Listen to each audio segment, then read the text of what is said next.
Hello everyone! Today I'm going to demonstrate when the different sizes and types of pens are to be used. There are three basic types of pen used in writing calligraphy. The first one is dip pen.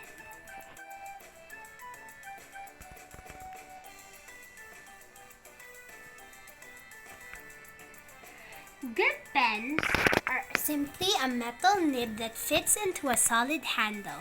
The nib of the pen must be dipped into an ink bottle as you write. So first you dip it into ink. In this case, I've transferred it into a smaller container.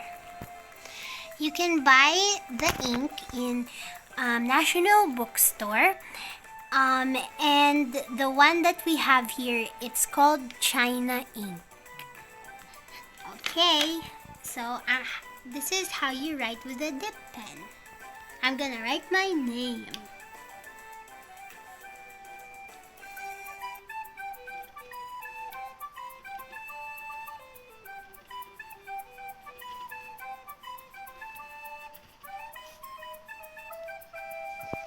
Some of the advantages of dip pens are precise interchangeable nibs. The nib is the metal part on the pen. This one, the one that we use to write. And it's the highest quality of pens available. Some of the different disadvantages of dip pens, it can be expensive and it can be also difficult to use. Delicate nibs can bend. So yeah, it's very delicate because if the nib bends, you cannot write anymore. And also, the nibs can snag paper, which means it can rip the paper because it's sharp. And if your paper is thin, it can easily be torn apart.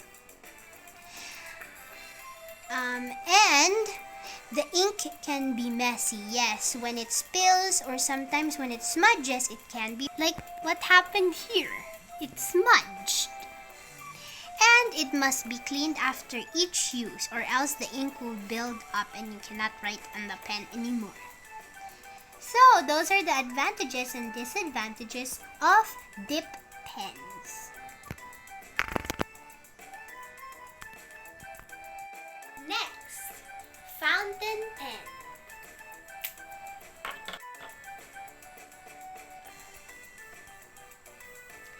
So, the one interesting fact about the fountain pen,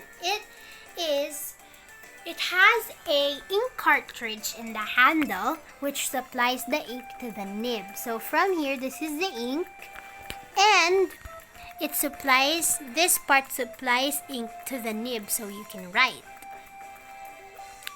As long as there is ink in the cartridge, you do not have to stop and dip the pen in a bottle.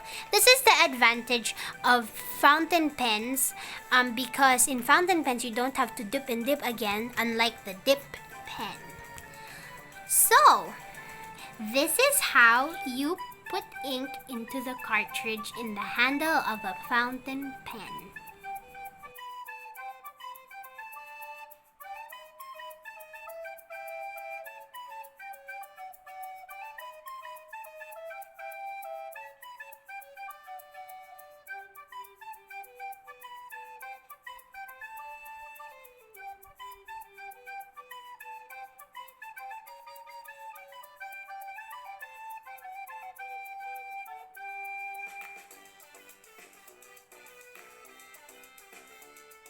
So this is how you write with a fountain pen.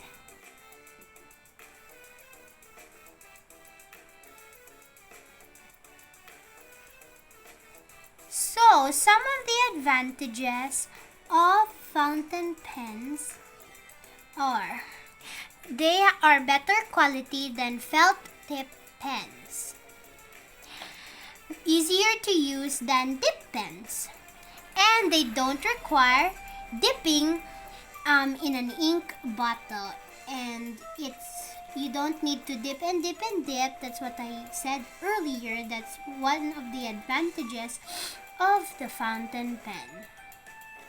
Some disadvantages are it's not as precise as the dip pen.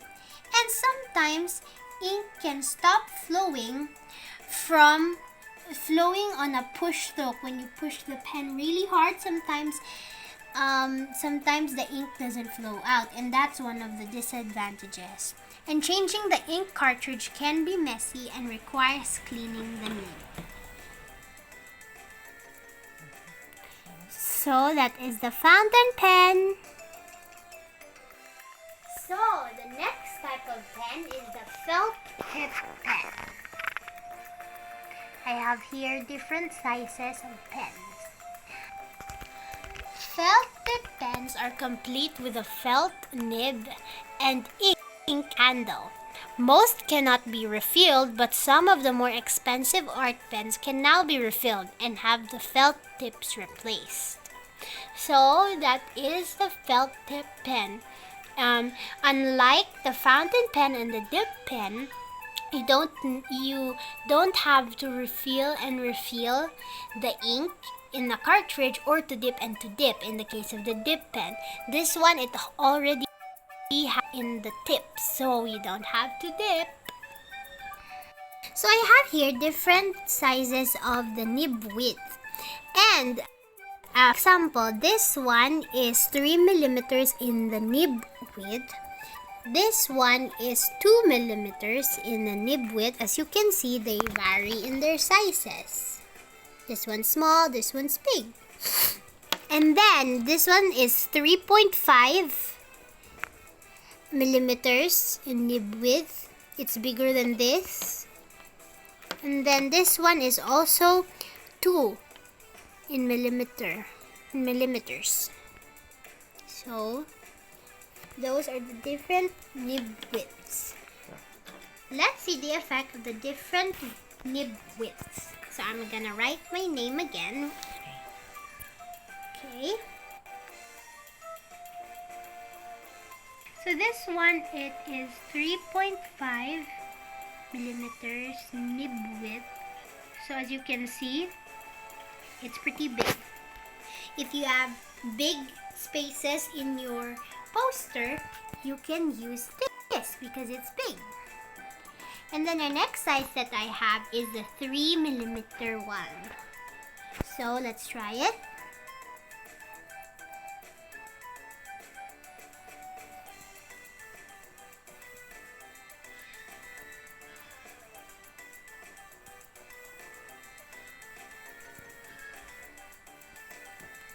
So, as you can see, it's a little bit more thinner, but it's still very big because it's 3 millimeters. As you can see, it really affects the spacing.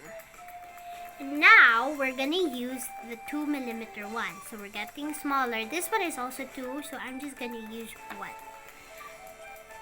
So, let's try it.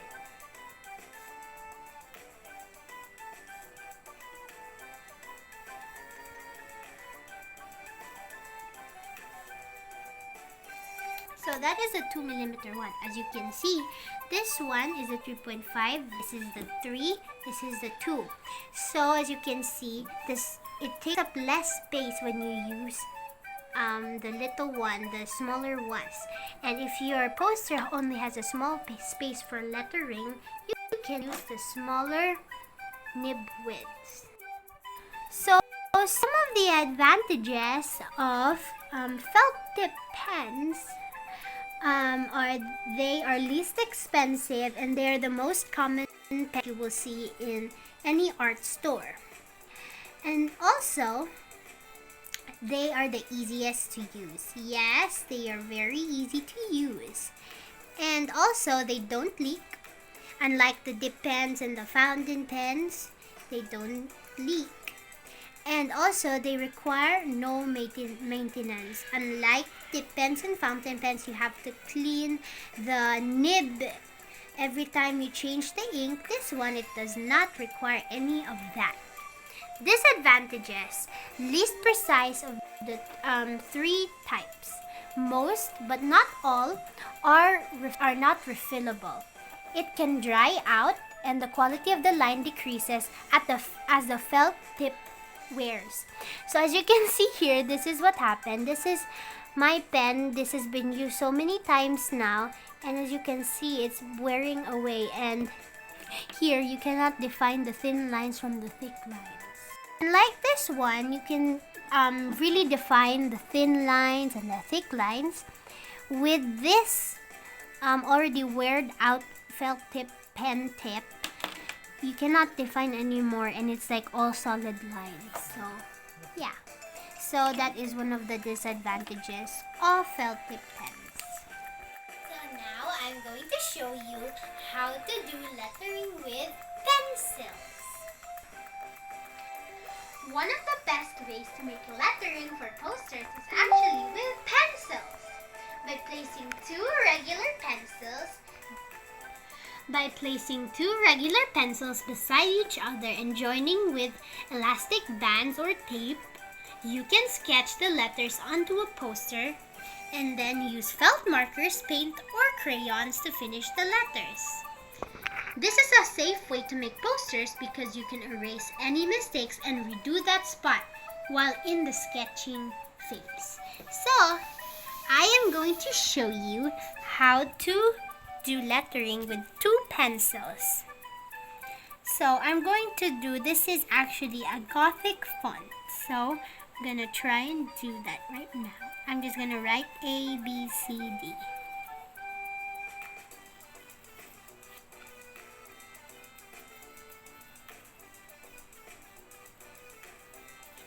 And then B.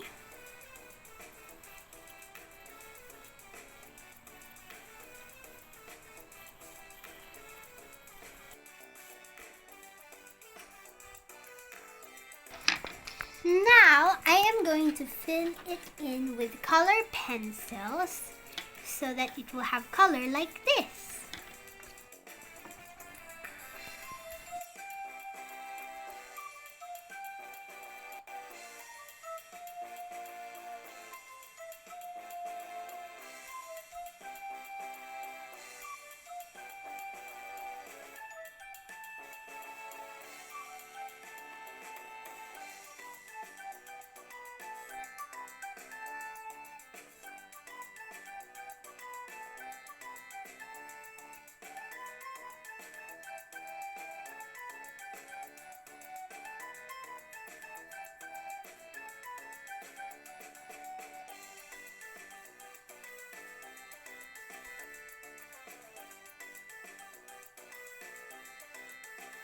How to make correct margins for your size of the paper. Margins will vary for different styles and shapes of posters, but there is a way to lay out a standard portrait page that can be helpful. Side margins are calculated at 1/8 of the page width. For my example, I'm going to use A4 paper. This size is close enough to 8.5 by 11 to be considered the same. For this example, since the page is 21 cm wide, we can find the side margins are 2.6 cm. We can round this down to 2.5 cm for easy calculating. The top margin is then calculated at 80% of the side margins. For metric folks, 80% of 2.5 cm is 2 cm. For imperial measure, 8 inches is pretty close to 0.75. So, 3/4 of an inch would be good to use. The bottom margin is simply twice the top. 4 cm or 1.5 inches. So, the top part is 2 cm and the bottom part is 4 cm in my case, which is A4, because the bottom should be twice the size of the top margin.